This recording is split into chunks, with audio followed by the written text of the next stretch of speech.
The following program is a PodcastOne.com production. From Hollywood, California, by way of the Broken Skull Ranch, this is the Steve Austin Show. Give me a hell yeah. Hell yeah. Now, here's Steve Austin. All right, everybody, welcome to the Steve Austin Show. I am coming to you from the mean streets of Los Angeles, California today, and I got a hellacious show for your ass. Thank you for hitting the download button. Sit on down or drive to work, whatever you're doing, and enjoy the conversation I'm about to have with one Adam Cole. Adam Cole, former Ring of Honor World Champion, the only three-time Ring of Honor World Champion in the history of that illustrious promotion, and also former one-time Pro Wrestling Guerrilla World Champion, holding the record for the longest reign in that title's history. Adam was coming through Los Angeles this weekend to make a shot for Pro Wrestling Guerrilla. We got in touch with each other over Twitter. Adam came by the crib here at Studio 316. We pulled up a chair, sat across from a table, eye to eye, man to man, face to face, and shot the breeze. I talked with this cat for about an hour. He's 27 years old. He's been wrestling for about 9 years. He's a hellacious worker inside the squared circle. He's a hellacious promo. What I did not know after doing my research about him, or what I found out, that yours truly, myself, Steve Austin, formerly known as Stone Cold Steve Austin, along with The Rock, were very influential in getting this young man in the business of pro wrestling. Turns out, during some karate classes, Adam saw a little bit of WrestleMania 15. Myself against the great one, The Rock. Then WrestleMania 17, the defining moment there in the Astrodome. Stone Cold Steve Austin, grass. Stone Cold Steve Austin, glass breaks, and bam, in front of 67,000 people, the BMF walk down to the squared circle. If you smell what The Rock is cooking, bam, here comes Dwayne Johnson, The Rock, coming down that aisle. And God dang it, man, championship was on the line. The match was built, and we just exploded, and we just laid into it. That match affected Adam Cole, and he said, hey, man, it's the first time I ever got goosebumps. You'll hear him tell a story, but it's pretty cool for me to have that match all those years ago and a couple of classic matches to begin with, especially WrestleMania 17, one of my matches that I'm most proud of to influence a kid like this to get into business and to see the kind of body of work that this guy, this young man is putting out now. He's a lights-out performer, so it's really cool to be able to inspire someone to get into the business and for him to pay his dues, keep his head straight, make himself available, and learn the business. And so at 27 years of age, 9 years in the business, this kid is running roughshod right now. Three-time Ring of Honor World Champion. The kid has a hellacious future, and the kid has a hellacious future in front of him, and I had a good time talking to him. I told you guys that I was talking to Adam Cole, at Adam Cole Pro on Twitter, and send me some questions to questions@steveaustinshow.com, and you did. My first conversation is 1 hour long. Next Tuesday, we will come back, and I will ask him the questions that you sent in, and he will provide the answers. And before I move on to the rest of this open of this show, I'm recording the Thursday Unleashed show from the Broken Skull Ranch. Unleashed. If you've got a question or a topic you want me to cover, send it to questions@steveaustinshow.com. I will record that podcast live to a memory chip at the Broken Skull Ranch. I'm heading down to the Broken Skull Ranch the day before you listen to this podcast. I'm heading down there on Monday morning. I'm going to get on an airplane, get me a rental car, go get some groceries, go down there, put all my stuff in the house, go get on Buck the Mule, my Kawasaki Mule Pro FXT, and ride around the Broken Skull Ranch and look for shed horns. This is my favorite time of the year. It's like Easter for a guy that's not going to hunt Easter eggs. It's a guy hunting shed horns from a white-tailed deer. So I'm looking forward to seeing what I can find. We had a couple of really, really nice deer out there this year. And last time I went out there with my wife, we got lucky and found some matched sheds just laying there side by side. It was awesome. So I got a couple of deer located that I watched all throughout the year, didn't shoot them. So I'm hoping to find their sheds, and it'll be something because it's always cool to go out there and see what you're going to see. But anyway, my conversation with Adam Cole is going to start in a minute. Like I said, I had a good time talking to this cat. And before I get to him, I got one more story for you. Man, I was coming back from a meeting at Kawasaki USA headquarters in Irvine, California the other day. And, man, I got out on the highway and I noticed that I was running on fumes. The little light on my dashboard came on and said, "You must gas up, or if you don't, in about 50 miles, you're going to be walking on the side of the road with a gallon can in your hand trying to get some gas for your car because you was too stupid to pull over and fill this thing up." I didn't want to be that guy. So anyway, I hit my iPhone button, hands at 10 and 2 on the steering wheel, push the Siri button. I said, "Siri, where's the closest gas station?" Siri guided me to a gas station. I parked in the gas station, put my credit card in the slot, pushed in my zip code, and then the gas pump began asking me questions.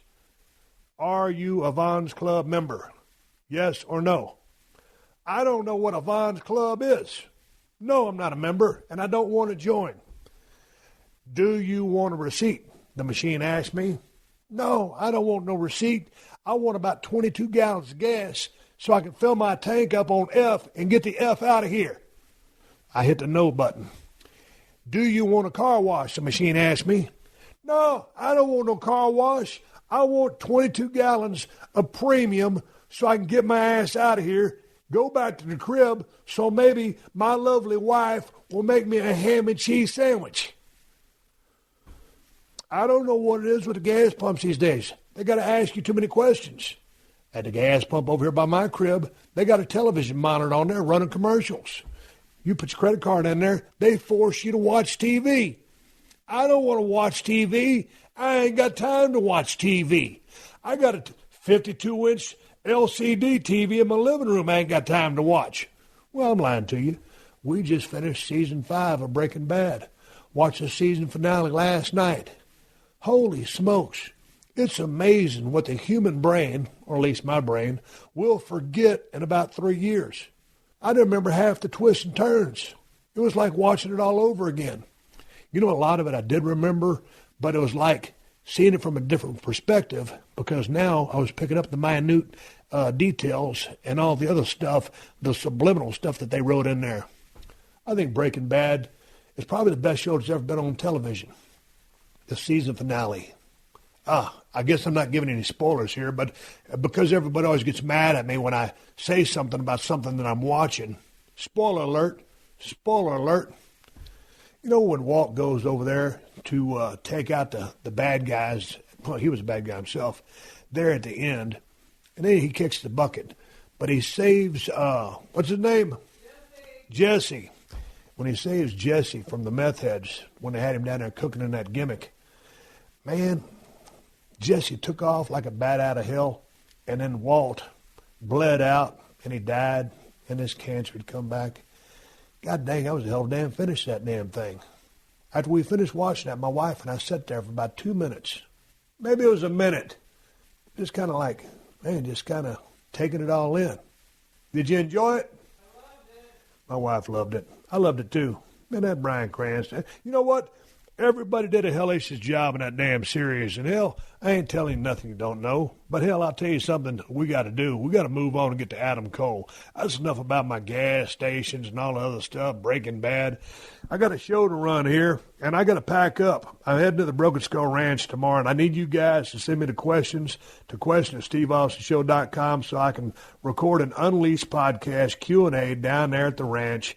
And part 2 of my conversation, the questions that you sent in, is going to play next Tuesday. And Adam Cole is Adam Cole Pro on Twitter. You could check out his website, but he don't keep it up to date, so we won't even mention that. You're listening to another classic episode of The Steve Austin Show, only on PodcastOne. The Steve Austin Show. The Steve Austin Show. Adam Cole, welcome to 317 Gimmick Street. How are you? I'm doing very well. How are you, Steve? Good to be here, man. It's good to meet you. And when you came in, as you know, man, I'm renting this house. I live next door. And I complained to the owner of the place, I said, man, this place is just out of control. You got to get some guys in here to knock some of these vines and stuff down. So there's guys out there with chainsaws and pickaxes and stuff like that. So I apologize for all the noise and unprofessionalism, but this is the life of the Steve Austin podcast. I love it, man. Raw in your face. This is it. This is where we are. This is what we're dealing with. Yeah, no problem at all. But the rib starts with my phone rings. I look down, it's Adam Cole. He goes, Steve, I think I'm here. It says 317 on the sign. I think I'm in the, it doesn't look like the front of a house. I said, dude, are you in the alley? Because you Ubered over here. Yeah. You're the first guy to ever be on a podcast to come through my back door. Easy there, no innuendos. Hello, family friendly. What were you doing in the damn alley? Man, I was just following the lead of the Uber driver. This is where he took me. He said, "This is your stop." So I figured after seeing 316, I was where I was supposed to be, and I knew I'd find you, Steve. I knew I'd find you. God dang. We got in touch with each other on Twitter. Yeah. And started following each other. And I've been following your career and watching all the stuff that you do. And, man, talked about being on a podcast. I said, yeah, man, let me know when you come through L.A. Man, all of a sudden, you're in L.A. Where are you headed? Yeah, no, it was perfect timing for this to work out the way it did. Actually, tonight is Pro Wrestling Guerrilla. So I have a PWG show. I've been with them for a really long time. And then right from PWG, I catch a red-eye to head to Manchester, England for a group called What Culture Pro Wrestling. So it's a busy next couple of days, but as you know, busy is good in pro wrestling. So it'll be a fun few days. Busy is good in pro wrestling. We talked about that a little bit on the phone. Mm-hmm. Man, how long have you been in the ring now? I'm coming up on 9 years for me in wrestling. Feeling? I actually feel great. I've only had a couple of scenarios or times where I could say that I was genuinely banged up.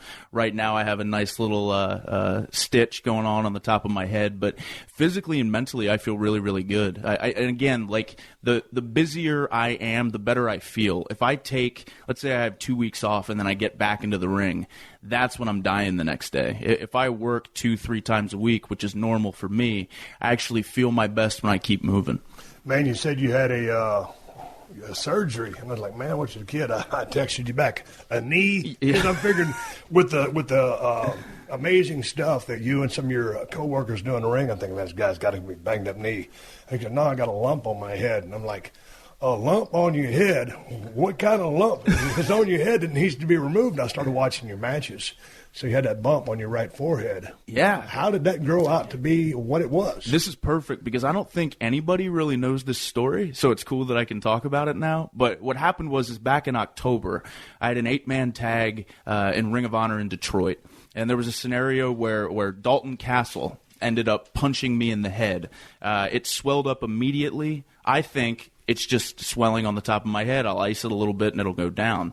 6 months later, it still hasn't gone down. It's hard now. I'm like, what the heck is this thing? I go into the doctor, and they said that because of the trauma on my head, that my body tried to recover or heal itself, so in turn, a cyst was formed. And it was something that was going to cause me no health problems, but I eventually need to get removed because it would be there forever. So the doctor goes in, and again, I got about 8 or 10 stitches done. There was a couple done inside my head with the tendons and the muscle, and then a lot on the outside. The thing ended up looking and feeling a lot worse than I initially thought, but it's not bad. Nothing that I won't be able to bounce back from, obviously. So they thought it was just a cyst, and it was a cyst, and it sounds like they went a little bit deeper than they thought they were going to have to go. Yes. So therein lies, by the time this podcast drops on Tuesday, you will already have worked. Right. So how are you feeling about going into the ring? Because as we were talking before you got here, like, hey, man, you get stitches in your head, you got stitches in your head, and then you got the ring, and then you got people walking from the dressing room, walking down the aisle.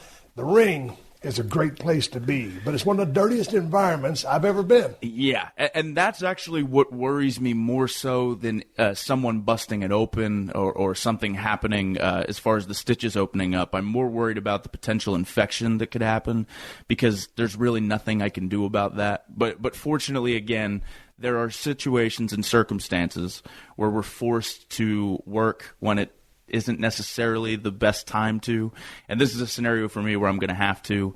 I work with a lot of pros. I might find some kind of way to cover it up as best as I can, but I don't know, man. I just got to hope for the best. Hope it doesn't bust open. That's what I appreciate, a young cat with an old school mentality. Let's talk about color a little bit. We were talking on the phone the other day, and I noticed in your championship match recently with Ring of Honor, lost a hell of a match to Christopher Daniels, and a great match. What was that, a kick outside, a thrust kick? Yeah. And he gets into the ring post. Mm-hmm. Legitimate hard way? Yeah, I think so. Think so? But my point is... I think so. My point is, it enhanced the match. I dug it. And, you work with the color a little bit, and the stakes just got a little bit higher. You're a fan of color, as am I. But in 2017, man, a lot has changed since when I broke in 1989. I was a 1990 Rookie of the Year. And all of a sudden, we're in Dallas, and it's my first time to do a blade job. Hell, I didn't know how to make a blade. And there's one of the veterans is helping me make my first hatchet. And so these days, with everything being the way that it is, back in the old days, well, even when we were getting color in the early 90s through 2000, AIDS, hep, everything was still around, but it was just wasn't really thought of. It was an afterthought. Or I don't even think anybody really gave a damn. Right. But these days, man, just with PC, the way everybody's come up, it just seems like a real, primitive thing to do or a barbaric thing to do. There's something to sticking a blade in your head and pulling it across or whatever it is. But as we were talking, somehow, some way I got busted open WrestleMania 13 and really added, to that match. And big time. You said that one of your moments that really started helping you turn the page was a night in which you got busted open. So what is your affinity for color? But as it is almost taboo in any place you go these days. Right. I think it's a shame that it is as taboo as it is because, again, at the end of the day, when we go into the ring and we're telling a story or we're creating emotion, there's no question whatsoever that good color really adds to that dynamic. I'm not one to say that every single night there should be blood. I totally don't believe that. But if two guys are feuding for a long time and you want to take that feud or that emotion or that drama to the next level, there is zero question that blood adds a huge dynamic to that. Again, talking about this match I had in New York City with Kyle O'Reilly in 2012, when I got busted open, it was like the entire tune and emotion in the room completely changed. Everyone was on their feet. Everyone was losing their minds. Everyone was genuinely invested in myself and Kyle O'Reilly because of a little bit of blood. So I really do think, and I also think it's a shame that because, again, it is labeled as being so barbaric, there are so many other things that we do as pro wrestlers, to me, that is not only more barbaric but more dangerous than taking a small little blade and creating a little bit of blood. And so much more danger to other things. And I think, the bigger the organization, sure, with all the PC stuff and the corporate sponsorships, then the more it's frowned upon. But, if all the athletes are tested, if you look at what goes on in the UFC, a guy or gal gets busted open, hell, every single fight. Just about. Exactly. It's very rare that somebody didn't get busted open in some way, shape, or fashion. So, but tested athletes, if there's any disease, they're not going to be able to fight. Right. So, if the guys are tested, and they are, everybody's clean, then I think that it should be okay. Exactly. But again, man, when you tell that to the corporate people, I don't know if it's a level of violence that they perceive that goes with it, or it's just something that people can't wrap their head around, but it's just you're seeing less and less and less of it. Yeah, or it could be a combination of both of what you just said too. But again, I totally agree. If it's some independent show where guys aren't tested and people aren't sure of who's clean, who's not clean, I really do kind of get the concern there. But like you said, if it's something done properly and people are aware of whether or not they're clean, again, I don't think it's a big deal. And I think it still has its place in pro wrestling in 2017. Man, I tell you, I look back at WrestleMania 13, and I don't go on YouTube and watch old matches myself. I get on YouTube and watch matches of some of the stuff that guys like you and other people in WWE and New Japan are doing. But when I go back to WrestleMania 13 in Chicago at Rosemount Horizon, one of my favorite buildings to work in, it was just... ended up getting put in a sharpshooter by the one and only Bret the Hitman Hart and passing out in a pool of blood. God dang, what an iconic image. One of the most iconic images in the history of the business. Yep. And it was just a lucky fluke that I got busted open. Right. And that was really, I was on my way but that just kind of just, golly, that guy really is tough for doing what he did, passing out a pool of blood and never giving up. So I really put the exclamation point on what I was trying to do. Exactly, and to a lesser extent, obviously, because less people had seen it. But it was literally the exact same scenario for me. I was on my way to challenging for the Ring of Honor Television Championship. I was getting over, but I wasn't over yet, if that makes sense. Like the fans were acknowledging, and they liked me, but I was like missing that one thing that the fans really wanted to gravitate to or latch onto. And then there was an image of me when my lip was busted open, and Kyle O'Reilly knocked me down, and I flipped my hair up and fired up and yelled. And as I yelled, the blood was squirting out of my lip and onto his chest. And in New York, people are like, "Oh my God!" And that was like my iconic image that still, people talk about to this day. But and through that, it's like, okay, now he's battle tested. Exactly. He's been through some wars, and that's a great visual. But in listening to you talk about that match, I wasn't able to see it. Sounds like you were working baby. Yeah. Okay, so obviously Kyle's got some heat on you, beating you down and in the fire through the blood. Yep. Here comes this you're a good-looking guy, white meat baby face. I mean it. I mean with respect to the business. Sure. This white meat baby face, all of a sudden he's busted open, and he can cower down, he can quit, he can beg off, he can powder, he can just roll out, give up, submit. But no, when you fire up through that blood and all of a sudden you got that visual, it's like, hey, man, to the tough guys in the crowd, hey, look at this pretty boy. No, he ain't just pretty boy, this stuff makes you tough. Yep. And here he comes, and the girls, okay, they're like, yeah, I mean, you're a baby. And all of a sudden, it's like, guy, he's tough on top of everything else. Yep, and that was what I needed so badly. Because, again, battle-tested is the best way to put it. Because I had matches that people enjoyed. But at the time, I was clean-shaven. I had shorter hair. I used to pump my fist and do I was still finding myself big time. So I needed... That's that 101 fire. Right, exactly. Every promo pic I had, my fist was bald. Still totally trying to find out who Adam Cole was.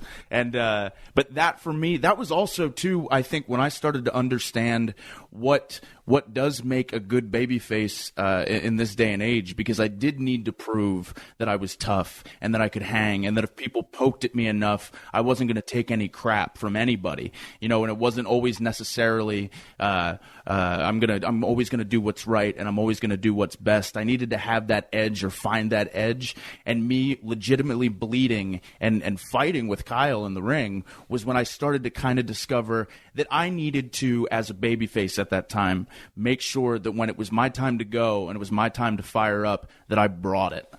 Okay, so then in listening to you say that, what does make for a good babyface in this day and age? To me, I think for sure it comes down to having, again, this edge about you where, at least when the people are watching, and this is for me, is making sure that audience at one point in time really, really wants to be you in that moment. That's been to seem like the big thing that I've really noticed is when a babyface is getting beaten down, and finally when he comes back and he's ready to kick some butt and just go to town on that heel, that everyone in the crowd is so for you and wishes they could be you, and is totally engulfed in the moment. So in doing that, you're talking about a sell. Exactly. But that being said, yes, you have to sell because you have to get that crowd on your side, or to involve emotions, which is the strongest mover of any needle. Yeah. Great movesets are great movesets, but when you have emotions attached to the people that are doing those movesets, then everything is multiplied times 10. So people care about you, and selling, they can gravitate towards you. But along with being a great babyface and needing to sell, you've got to have some offense.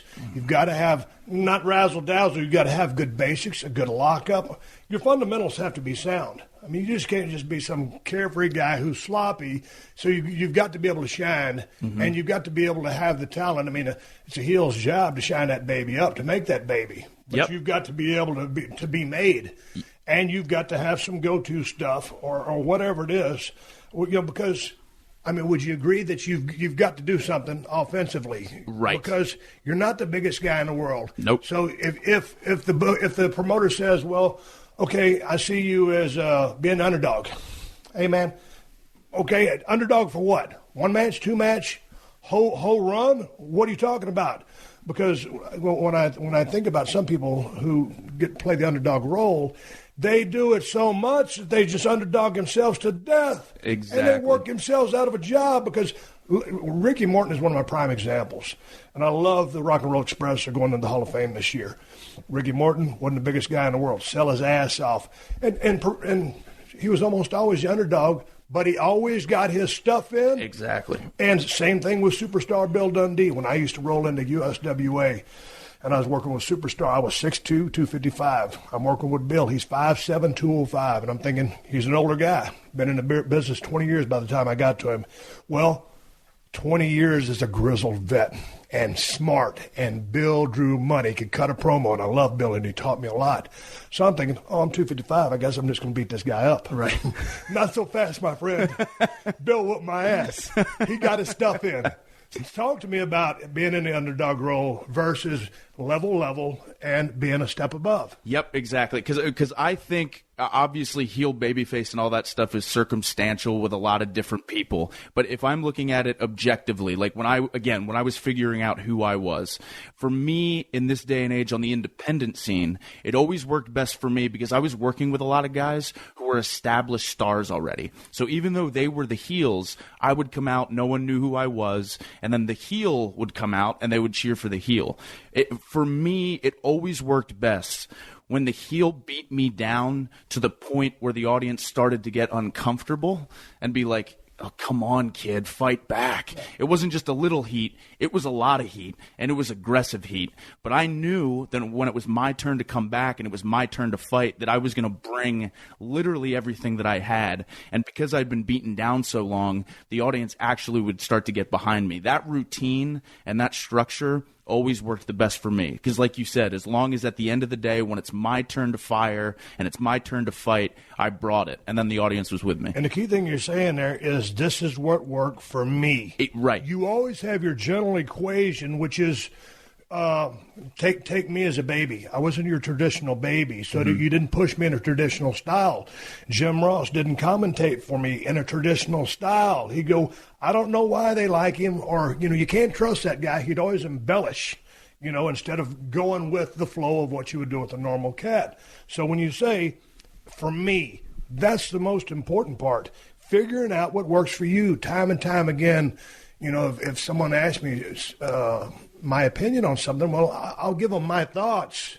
But, this is coming from a guy that was 6'2", 255 in his prime, and in 7 years in the business before I got that real break, right. Pissed off, chip on my shoulder, a physical style. That was what worked for me. But at the end of the day, fire for a baby, a mean streak for a heel. We're going to get into that in a minute.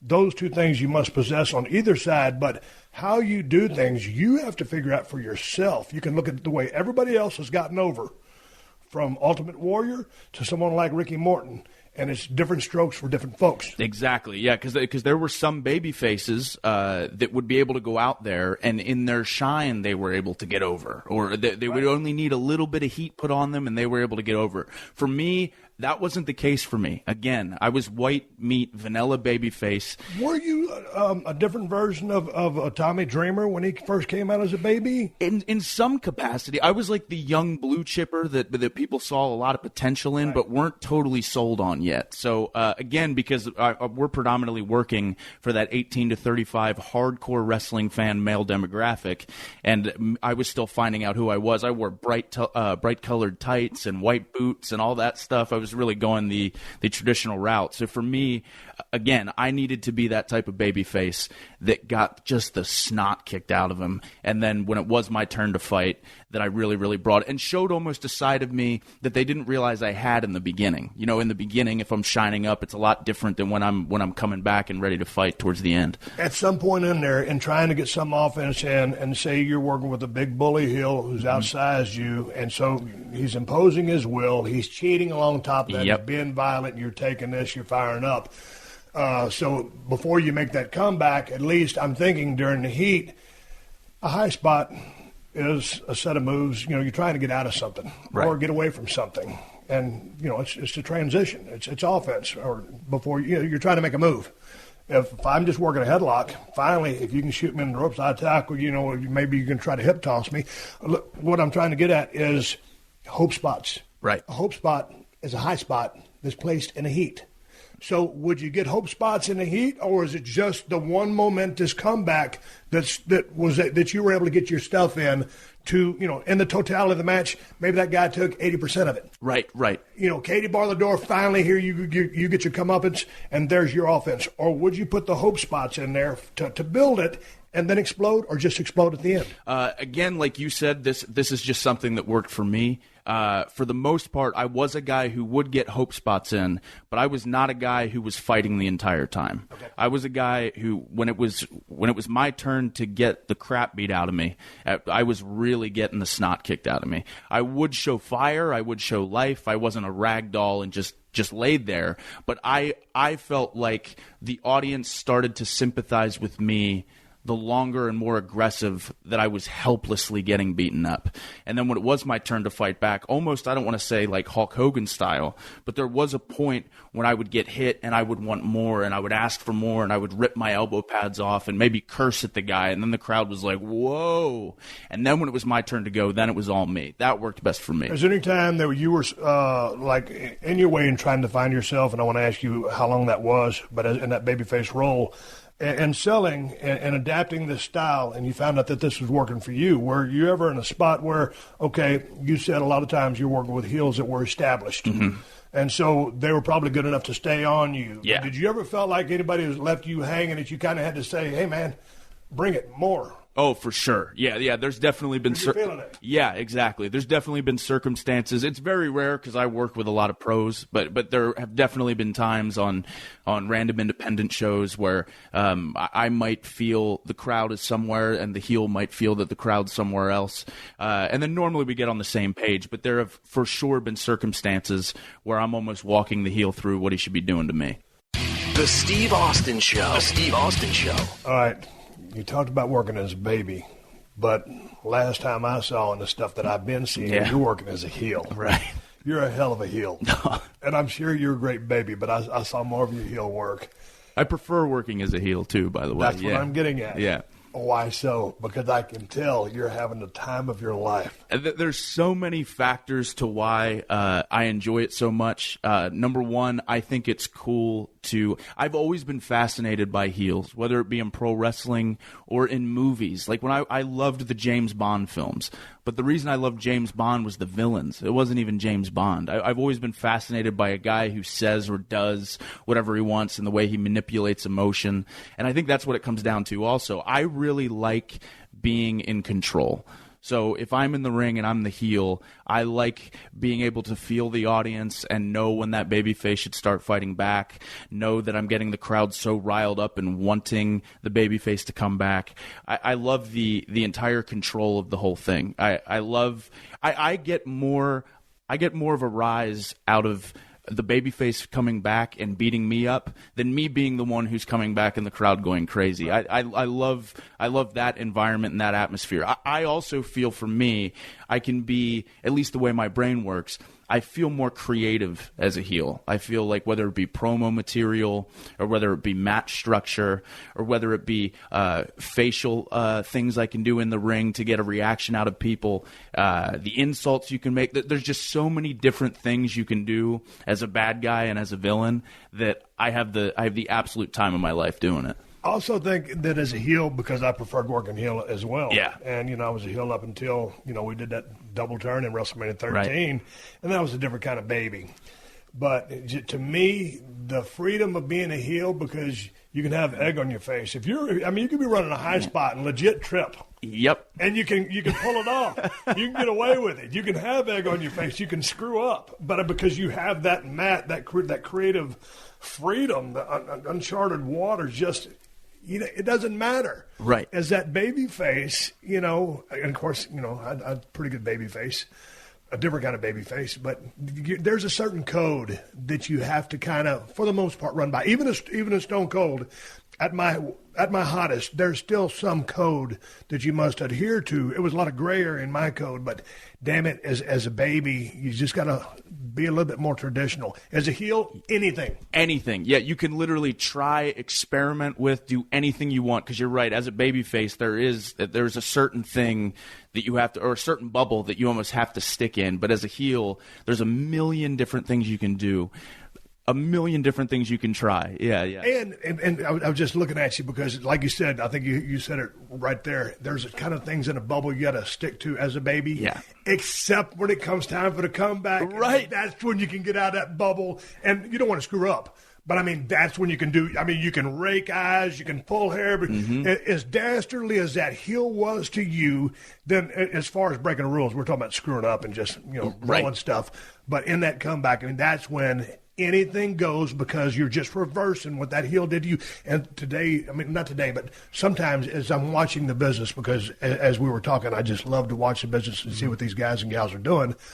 On that comeback, man, it's so many times people want to get caught up in the bink, the three clotheslines into that. And there's a time for three clotheslines. But my point is, when I'm talking to some people about a comeback, and as you were talking about your comeback a while ago, you've been beaten down for so damn long, it's rage. And this is finally when either the heel slipped or it's just you put on the bionic powers and it's time for that comeback because every babyface rises in every movie. And they're either going to get screwed in the end or they're going to go over, whatever the finish is. But if you don't explode and if you're not feeling that, there's so many formula comebacks. Yeah. If you have a set move, a set or whatever you want to do during a comeback, it's fine. But if you're not, I could stand there in the middle of the ring with DX, Triple H, all those guys just feeding me and use nothing but a right hand for 4 or 5 punches each. And they're talking about a 6-guy feed. Right. In the middle of a 6, whatever many guys there was, and just throw right hands. Yep. And I was connected with them, and those guys were feeding the hell out of me. Basically, our whole roster was full of Hall of Famers. But it's all about a comeback, is rage and getting yours back. Yep, exactly. Because that's my favorite. Because generally speaking, again, all circumstantial. I know I keep saying that, but I love the idea as a heel. Like normally for me, when I cut my baby face off, I'm pretty angry at first, and I'm really, really aggressive. And then the longer I'm in control, the more arrogant and cocky I get, and borderline lazy because I feel like I'm in control. And then when that baby face comes back and has that rage that you're talking about, and I get to have that, oh crap, I'm screwed look on my face. That's my favorite part of the match. And when the crowd's going along with it the whole time, and again, I'm cowering and all that stuff. That's so important. So important. How long do you think it took you to find your way to be a good baby? I actually think that I learned how to be a good babyface after I learned how to be a good heel. Really? Yeah. So yeah. Going back to that match with Kyle O'Reilly in what was 2012? 2012, yeah. Okay, so you were a good baby, but you'd have to have a heel turn before you went back to baby? Yeah, and I think I didn't truly understand what I wanted or should have been as a babyface until I was the one who was the heel and in control, and then knowing what I wanted from my babyface. So when I was the one working with babyfaces and saying, oh, I really like when someone does this or someone does that, and I don't like when they do that, that's when it actually clicked the most for me in my head. I thought I was a fine babyface, but when I figured out how to be a good babyface, it was actually after my first long heel run. And I agree with that because that's the same thing that happened to me. I was probably just talking about that initial time when you really felt comfortable being a baby. Sure.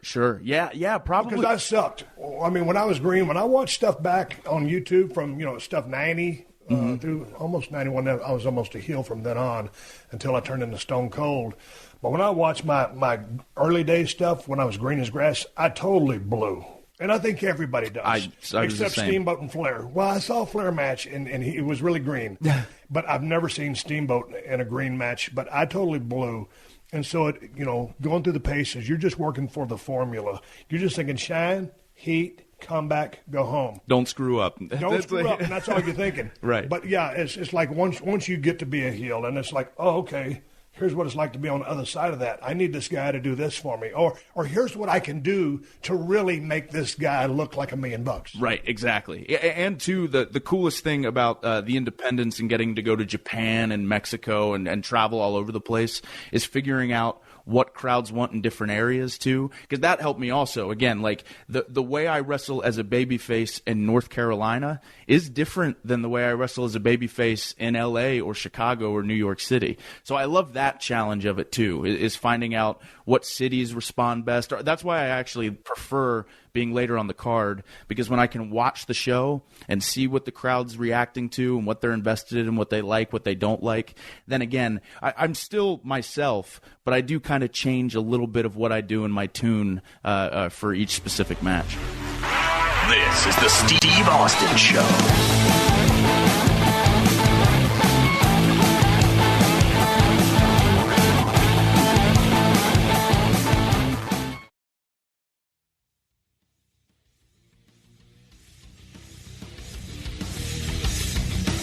Man, and starting to, watch a bunch of your matches and stuff from New Japan and Ring of Honor and some stuff from the indie scene or just the different organizations you work with. God dang, man, there's a lot more talent out there than I thought there was. And so you're in the ring with a bunch of really good guys, night in, night out. And the refreshing part, or the part about that I really love, is back in my days in the USWA, we were in a weekly territory, Monday, Tuesday, Wednesday, Thursday. It was the same towns, week after week after week. So a lot of times, if you and me working a program, we might be working 6 to 8 weeks together. Right. So every Monday we're going to be in Memphis. Tuesday we're going to be in Louisville. We're working a program. Wednesday, Evansville. Thursday, Spot Show. Friday, Dallas. Saturday, Nashville. So we got to change our stuff up. A lot of times, when I was with WCW or WWE, you get into a big territory. You work with the same guy. Well, now you're traveling all over the United States of America and all over the world. So you can almost have the same match every night if you want to. And I will say that sometimes I did. That's just kind of what a lot of guys do. Sure. But I always tell people I was at my best when I was as far as just coming up with, I was still young in the business. But when you're working with someone every single night in front of a lot of people would follow the show. So you got to change stuff up. My point is, when you're just changing every single time and doing something different and trying, because it forces you to keep your chops up. Yep. You see what I'm saying? Yeah, exactly.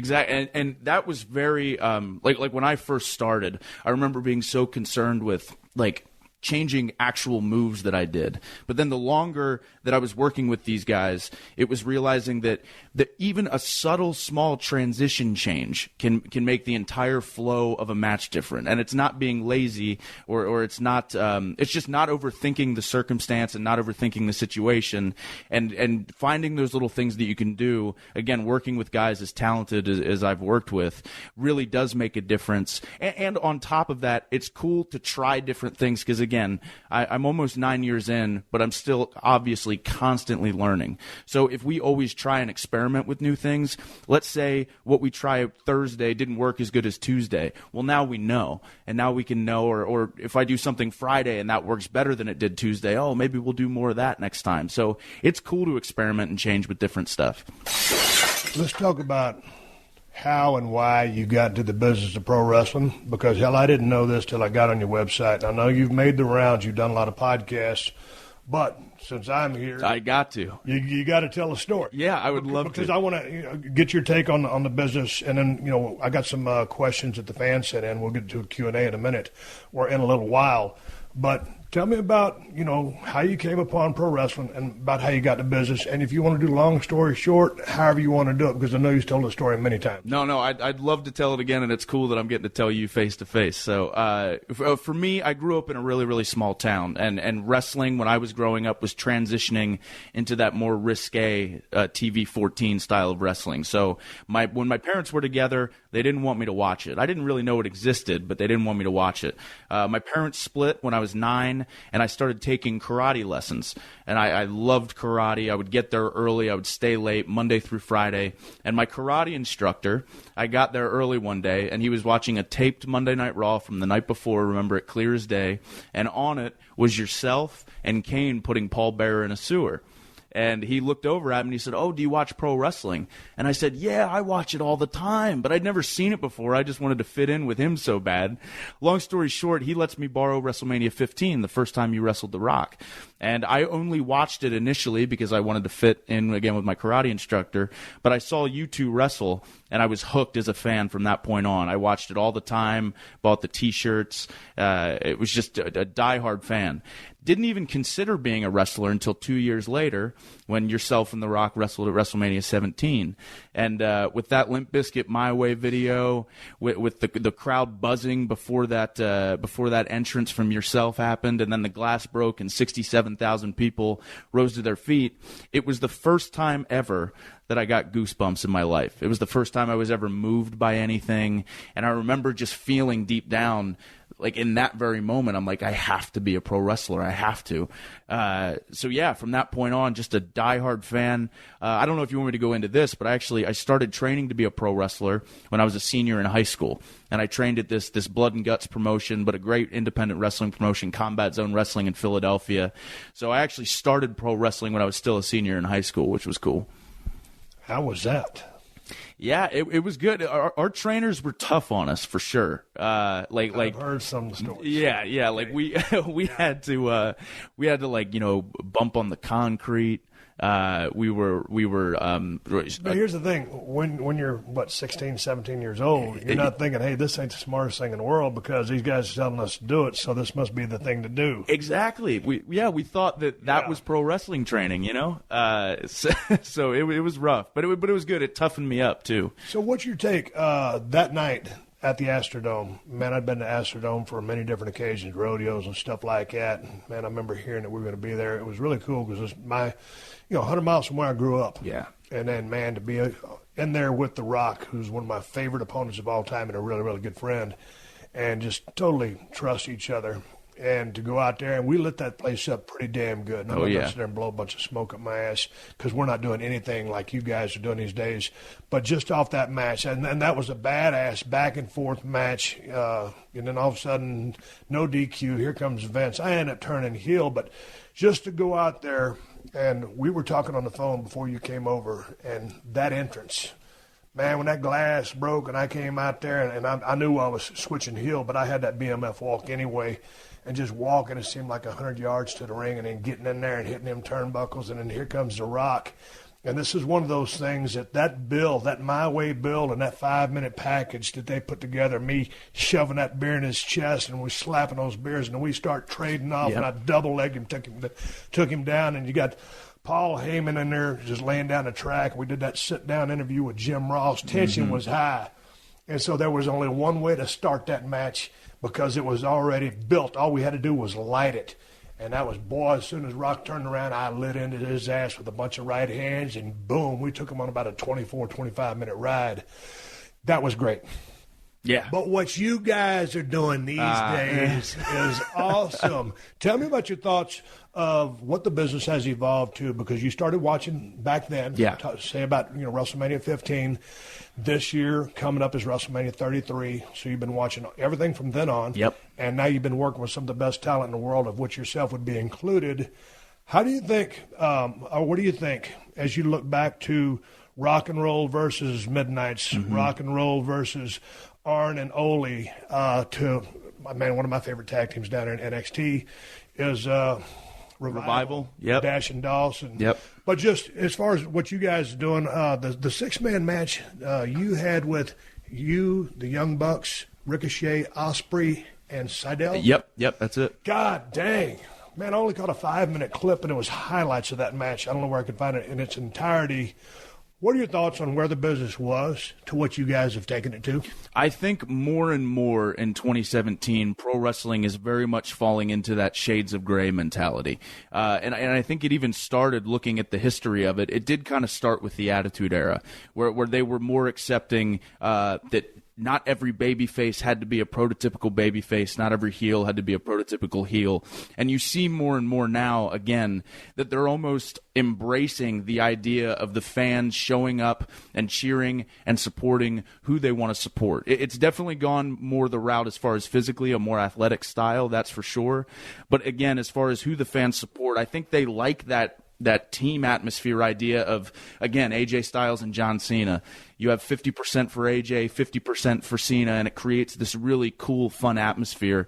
Because, again, what I'm involved in with Bullet Club, we're supposed to be the number one heel faction, but we have a ton of support and a ton of people cheer for us and support us. But at the same time, a lot of people will also cheer for our baby faces. So again, you got this dueling chant atmosphere going on in pro wrestling, and that's not just in Ring of Honor and New Japan. You see that in WWE as well. So that's definitely kind of where I see it going as far as emotionally, is people embracing the idea of picking and choosing who you root for, who you like, who's a star, and it's creating this very cool back and forth live sporting event atmosphere almost. But do you think with watching that, and I still believe in heels and babies. Me too. But I believe that, man, if given your own time to create your own thoughts and to convey those thoughts on the horn or through your body language and through your angles, then the fans will decide, well, golly, this guy's a piece of trash. I hate him. Yep. Oh no, this guy's kind of ruthless, but I'm digging him. So he's gonna be a baby. Yep. So I'm down with that. But I think the fans got to choose. Mm-hmm. But I do believe in heels and baby faces. Me too, and that's something I've embraced early. I remember after I lost the Ring of Honor World Championship, I was getting cheered more and more on my entrance, and I remember thinking, what do I have to do to make this go away? I want to get booed. But then I've come to the realization that I've been around Ring of Honor long enough that people who are going to these events recognize me, and when my music hits, they'll get excited. So my goal from now on, like for example, I had a match with Kyle O'Reilly at Final Battle, which is Ring of Honor's WrestleMania. When I came through the curtain and he came through the curtain, I got the bigger pop. I got the more cheers. But then my goal as the match was going on and this happened, by the end of it, every single person was chanting for O'Reilly. So I've come to terms now, too, with they can cheer me through the entrance. They can cheer me when they see me, but then it's my goal in that 20, 25, 30 minutes to get everybody invested in that babyface. That's my job. And then sometimes, just on a heel reaction in a positive light, it's like, hey, man, you're a star. Right. And people recognize that. It's like, hey, man, let's see what I can do with them during the match. But at the end of the day, whether it's a cheer or boo, and I always strive to be either a heel or a baby. I wasn't trying to be a tweener. Mm-hmm. For some I was. But for me, it was all or nothing. And so, like in Bullet Club, y'all are just – because some of the footage I watched when AJ was still in and Gallo and Carl Anderson were still in, the strength in numbers and then just the whole click thing, a lot of it was like NWO type stuff. Exactly. But it was so cool, a lot of people are going to gravitate towards that, and that's fine. But because it takes – dude, it doesn't take just great babies to draw a house. You have to have great heels. And whether you like them, love them, whether you love them or hate them, they're a big part of the show. they're the exact same equation of the show. If you ain't got a heel that's over, you can have a baby that's super over, but that baby wants to work with a heel that's super over as well. It's the totality of the card and the fact that people are going to make up their mind. As long as you got stars, you're going to have a crowd. Exactly. And I think people, too, have really gravitated to Bullet Club again because people growing up watched factions like the NWO. So now they're seeing all their favorites come together and do all this NWO-esque stuff. And again, beating down these baby faces, saying whatever they want, doing whatever they want. But in turn, while these baby faces get over, exactly like you said, if you have heels that are over and baby faces that are over, then you get these cool dream match scenarios that people actually want to pay money to see and watch. And the thing is interesting, like with AJ, because, man, I've been so happy when WWE picked up AJ. He's one of the best workers in the world and has been around so long. He had that cup of coffee with WWE a long time ago, and now for him to be in the main spot, and he's coming there, and every single at bat he's blasted over the center field fence. So I'm so happy for that guy to get a damn shot and succeed as well as he has. Oh, absolutely. Yeah, I've known that AJ Styles is one of the best, if not the best wrestlers I've ever been in the ring with, based on personal experience and matches with him. But again, the way that AJ's been able to constantly reinvent himself as well, like when he departed from TNA, everyone was kind of unsure of what he was going to do. he blew it out of the water. I mean, he went to New Japan. I think AJ deserves a lot of credit for a lot of people in the States getting into New Japan, because a lot of people were like, oh, AJ Styles is over in New Japan Pro Wrestling, and AJ's having these 5-star matches with Nakamura and Okada and Tanahashi, just tearing the house down every night. Coming to Ring of Honor, AJ doesn't get a lot of credit either. That it's a known fact that when AJ was released from, or was let go or left TNA, when he got booked for Ring of Honor, he sold upwards of like 800 tickets because he was booked for the show. So AJ's a star. He was a star then. He's an even bigger star now, and it's cool to see him just killing it. Okay, talk about the 6-man match that I just referred to about 5 or 10 minutes ago. With respect to the in-ring product, this was a question I was really trying to ask. Where else can the business go? I mean, to me, that's about... It's about 7,000 RPM. I mean, you're almost redlining the entire match, and I only saw the highlights of it. It's just spectacular. But I would dare to think not to creatively stifle anybody. I just don't know of anything else that could be done to top that. Right. And it looked like the way y'all had it laid out, everything built sequentially and climaxed the way that it did. But athletically, I can't see the business evolving any more than that. Yeah, I know. It's becoming more and more challenging to come up with innovative and creative things. We are very aware, though, that when it is a big weekend and it's a big match, that's when we bring out the big guns. And that's not to say that other events or other shows we're not working our absolute hardest. But that specific weekend was PWG's Battle of Los Angeles weekend. So that's like their biggest weekend of the year. So at that time and under that circumstance, we said, hey, let's just blow it out of the water. Let's do everything that we can. We might never have this match again. Let's go crazy.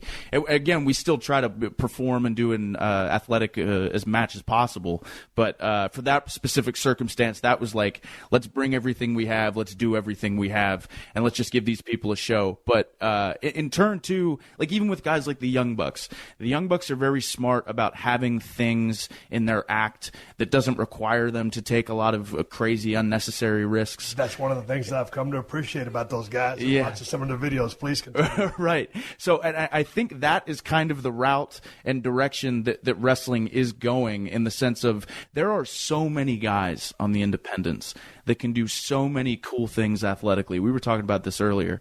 And just these super impressive, awesome things that I can't do, things that the Young Bucks can't even do. But the reason that I think we are where we're at is because of certain character traits or certain things that the fans can latch onto and attach to. Thank you, because that's what I was getting at. You guys have well-rounded characters. You're not just movesets. You bring emotions out of people. People care for you, whether they love you or they hate you. You're a heel right now. People can't stand you. Right. But the Bebe stuff is pretty fun. How did that come about? Man, so totally by mistake, actually. So I'm a huge Chris Jericho fan, and I'm also a huge Joey Matthews fan, Joey Mercury. So obviously Chris Jericho used to always exaggerate baby to the point where he'd say Bebe.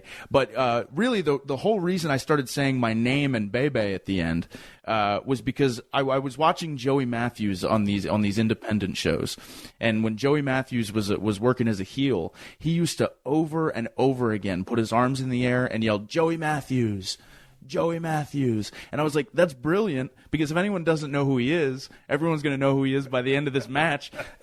And he used to do it over and over and over again. So I was like, oh, I'm going to do that. But I added, initially it was just Adam Cole Baby. Yeah. Then it got more and more exaggerated. And then people started doing it with me. Initially, when I first started doing it, no one would do it. They hated it. They thought it was terrible and awful. So it's amazing that that's gotten over now. And that's something that people can't wait to do on my entrance or in the ring or anything like that. But you got it over. I got it over. The building blocks to get it over. Right. It took me years, but I got it over. When I look at your work in the ring, man, I see Adam Cole. I mean, because you don't really remind me of anybody. I mean, there's athletic stuff, and sometimes I see AJ, I see a little bit of Shawn Michaels, see a little bit of Chris Jericho, but you don't remind me of anybody I've ever seen. You seem very original, but something and some people went into influencing how and who and what you are, but your interpretation is all your own. That being said, with as many syllables as I used to say it, who were some of your influences coming up as a baby or as a heel that influenced you in the vein of style of work? Sure. Again, like we had mentioned, Chris Jericho, huge fan, and someone I studied a lot. Another guy that's on everybody's list, I think, is Shawn Michaels. I mean, the guy's ability to work as a babyface or as a heel, I think he's an underrated promo, too. I mean, I just thought he was fantastic. But another guy that really influenced me as well is even before I got into wrestling, or when I just started wrestling, I was always such a promo guy, where I would study promos, and I loved promos, and I loved the ability from certain guys to get emotion out of people with just their words. So a guy that really captivated me, actually, was CM Punk as far as his promos. Yep. I used to watch. He's the reason I got into Ring of Honor in the first place. I remember hearing about this CM Punk guy, buying a DVD, and watching this promo that he cut on Raven, and being like, I've never seen anything like this before at the time. So I to this day will go and watch promos that he does because they've influenced me so much. Like for me in Ring of Honor, I've gotten over or attention sometimes more so for promo work that I've done than even necessarily matches, because we have a great video package guy at Ring of Honor. So I'll go down to the studio and we'll make this really cool video package that he'll edit.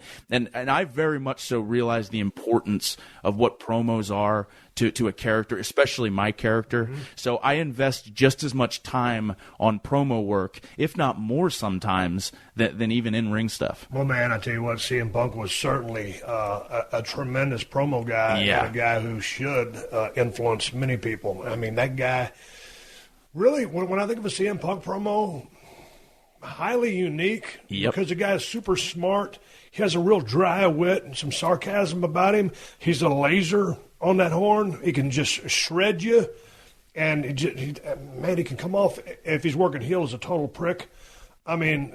And in his eyes, too. Like, I believe every single word that he says. And that's probably the biggest part of it. Yeah. But when I think of a CM Punk promo, I just think just laser focus. And he is so at ease talking and full of confidence. And like I said, he believes every single thing he's saying. Just lends. I had my trash style of promo, but and to your point, whatever works for you. Right. So you found what works for you, but CM Punk is damn sure a good person to study if you're trying to learn how to cut a promo. So then in thinking about promos, when you're riding down the road, when you're traveling, I mean, they're on the indie scene, or if it's a Ring of Honor, or dare say Japan. Are you guys still traveling tour buses in Japan? Yeah, we're over in the tour buses in Japan. So take me on a tour bus inside Japan, because I was a stateside worker. The longest I ever spent in Japan was a 3-week tour. That was when I tore my tricep on the third night of the tour. Wrestled for 2.5 weeks with a torn tricep. A lot of tags, a lot of 6-man tags. And myself and Arn Anderson, Ron Simmons were about to go crazy. Yeah. We were drinking every beer in sight just because we weren't used to Japan. Sure. I love the work over there. I love the culture. I love Japan. But we were stateside workers. Yeah. So the question is, I'm not talking about the shenanigans or the nightlife, nothing like that. I'm talking with respect to, what are you doing? Are y'all dissecting matches? Y'all talking the wrestling business? You thinking about promos? Where's your head at? Oh, you letting the steam off? What? The entire time, we're all of us are talking about wrestling. Lots of times, my travel buddies for me when I'm on the road is I'm with the Young Bucks and Christopher Daniels and Frankie Kazarian. That's a good crew. Yeah, it's a great crew. And not only because those guys are great guys, but the reason we all connect is we all share that passion for wrestling. You know, we're booking the territory. we're talking about different ideas, different concepts. It's a blast. We all love it so much that's all we want to talk about. We talked about this too. When I'm home, I don't know what to do with myself.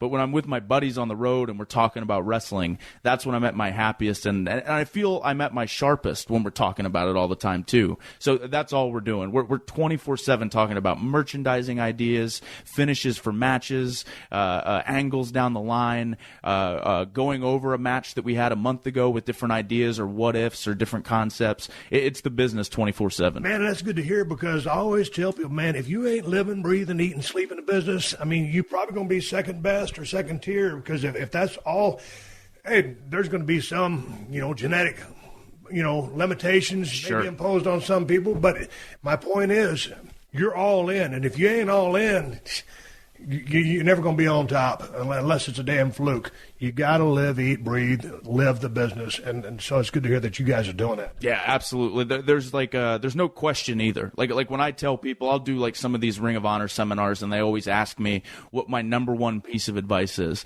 and it sounds like such a broad, generic statement, but if it clicks with them, it really will make a difference. Again, if pro wrestling is your number one priority, you will go as far with this as you possibly can. There can be no question in your mind. There can be no hesitation. Like for me, not the smartest idea in the world, I didn't go to college. The reason I didn't go to college is I didn't want that 1% in my brain to say, I have a backup plan if this doesn't work out. I wanted to say that I have to make it as a wrestler or I'm screwed, you know? So I put myself in a situation where I needed to succeed and I needed to make it and I needed to travel. So I always tell people that too. And it shouldn't even... Of course, there is sacrifice to this job. Of course, it's hard, it's difficult, it's hard on your body, it's hard if you're away from your families. But at the same time, too, if this really feels like work 24/7, maybe you shouldn't be doing it either. Because I'm having the time of my life. I absolutely love this. That's absolutely what I tell everybody, man. I said it was the best job I ever had. I said it's a real hard way to make a living. Yeah, it's absolutely. Tough on you. And especially... If you have a wife, it's harder. If you have a kid, it's harder. If you have two kids, I mean, it's just everything adds incrementally or exponentially.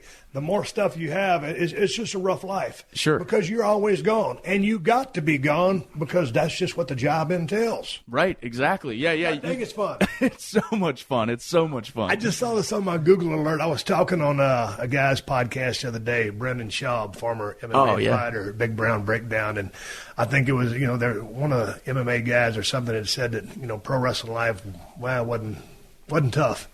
And I pretty much summed it up for him. You take that camp and you go out on the road, different, take your camp and just travel with it. And then get back in the car. Nobody's helping you. Bad hotels, the whole 9 yards. And you get back to me in 10 to 15 years after you go do all that and tell me what your experience was. Even if you're just, working out in an octagon instead of being in a squared circle. It's a tough damn life, but holy smokes, I had a blast. Right. Yeah. There's nothing quite like it. There's nothing like being able to, I've said this before. My grandmother, she passed away, but she told me a couple years ago, she goes, "Oh, where were you this weekend?" I said, "Oh, I was in England." And she goes, "I've always wanted to go to England." And I was thinking about it. I'm like, I'm getting to travel the world on somebody else's dime, doing what I love to do, coming home with money, making bonds and friendships that will never go away, and then meeting a bunch of people who share that same passion, telling me how much they enjoy what I do. Like, it's the ultimate dream. It's like what you fantasize about as a kid. There's nothing better than it. Okay, so you love it. I loved it. I'm out of it. I've been out of it since 2003. You're 27 years old. Yeah. It's 2017. You got the stitches in the forehead right now, but other than that, how's the body feel? How beat up are you? How banged up are you? Because I'm gonna imagine at 27, God dang, you probably want 10, 15 more years in business. Minimum, yeah, for sure. How are you feeling? What are you doing to take care of your body?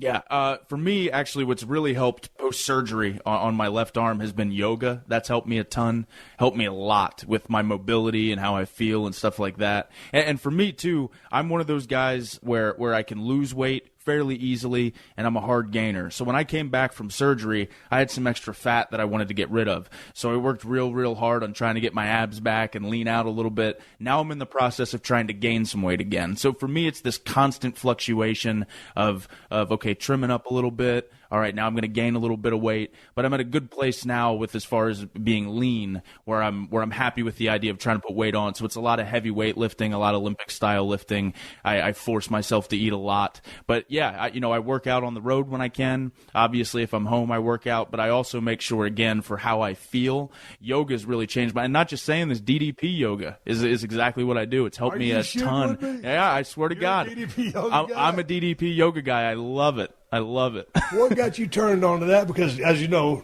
I used to live with Dallas, when I first came to L.A. He's my longtime travel partner, one of my best friends. And he came by when I was living in Malibu, and we did yoga together.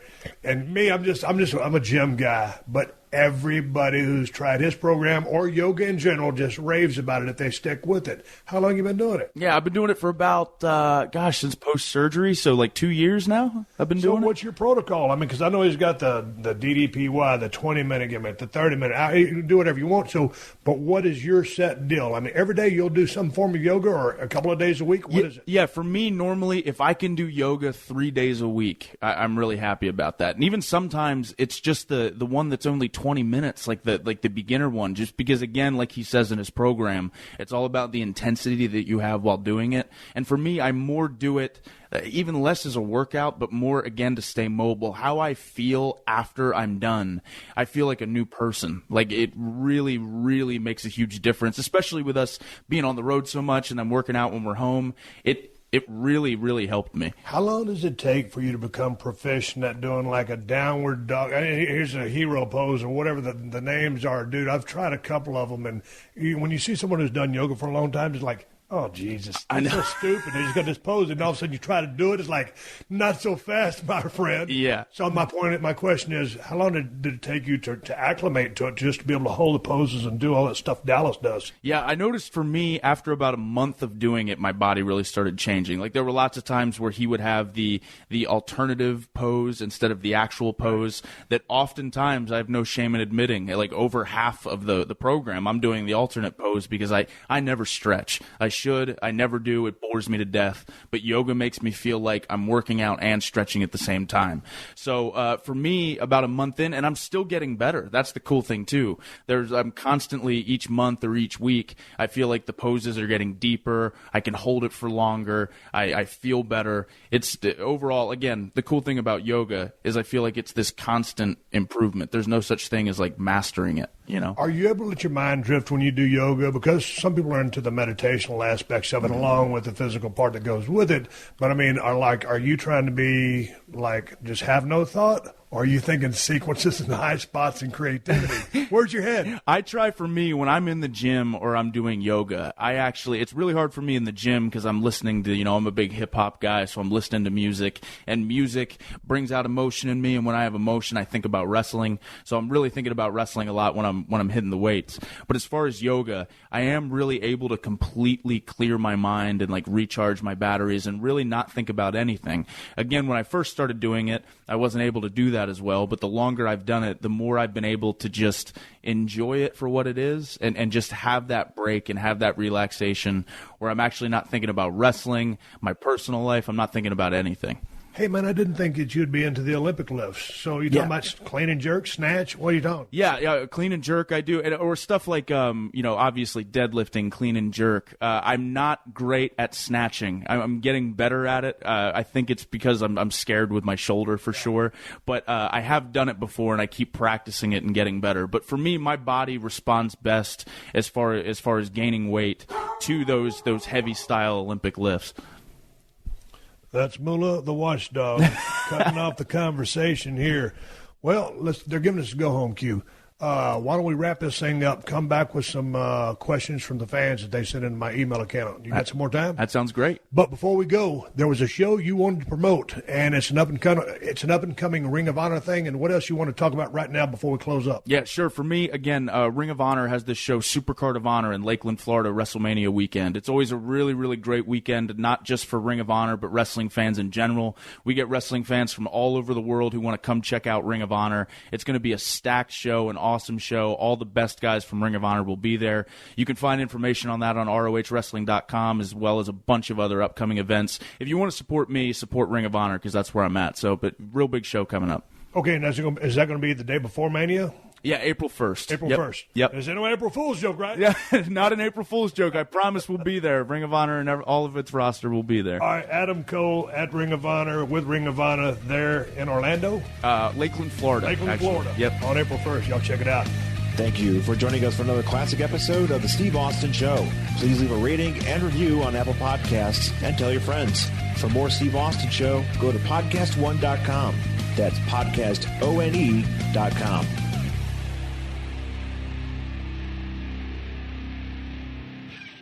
All month long on Pluto TV, stream the biggest Tyler Perry movies free. Watch your favorites like Medea's Witness Protection and Medea's Big Happy Family. Join Tyler Perry as he goes on a couples retreat with Sharon Leal in Why Did I Get Married? Or Idris Elba and Gabrielle Union in the Tyler Perry directed film Daddy's Little Girls. Plus, Pluto TV has hundreds of channels with thousands more movies and TV shows. Available on live and on demand. Download the free Pluto TV app on all your favorite devices and start streaming now. Pluto TV. Drop in, watch free. Hey, Friday Night Lights fans! It's Not Only Football, Friday Night Lights and Beyond is an episode-by-episode discussion of the hit TV series Friday Night Lights, hosted by yours truly, Scott Porter, who played Jason Street on the show, and my two wonderful co-hosts. Me, Zach Guilford, a.k.a. Matt Saracen. And me, Mae Whitman, a.k.a. someone who wasn't on the show but really, really loves it a lot. We will also bring on some special guests, answer your questions, and tell you about what's going on in our lives today. It's Not Only Football. Friday Night Lights and Beyond is available now wherever you get your favorite podcasts. Clear eyes, full hearts, can't lose!